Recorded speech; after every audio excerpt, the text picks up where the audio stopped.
Ukisikia mtu anakwambia sina hata 100, hivi ndo aga anamaanisha wewe 100 hapo unaiona kwani? Unaiona hapa 100? Kupitia hii video hapa nitakuelekeza namna gani ambavyo unaweza kwenda kufanya mazoezi ya kegel kwa usahihi kabisa. Sasa hiyo video ya kwanza hapo juu mpaka ya 4 inaelekeza kwamba mtu anabidi ufanye hayo mazoezi seti 3 kwa mara 20. Kwa maana hiyo 20 mara 3, 20 ni times ambazo utaenda kufanya zoezi. Alafu mara 3 ni namna ambavyo utarudia. Kwa mfano mwana video ya kwanza jamaa anavyoenda anahesabu 1, 2, 3, 4, 5. Utaenda mpaka 20 hivyo anavyohesabu. Ukishaenda hiyo la kwanza unarudia. Ukishaenda ile ya kwanza unakuja hii ya pili hapo unahesabu hivyo sehemu 1, 2, 3, 4 mpaka 20.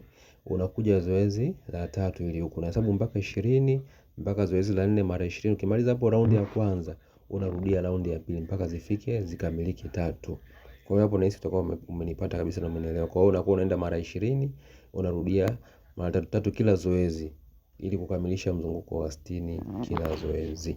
Asante.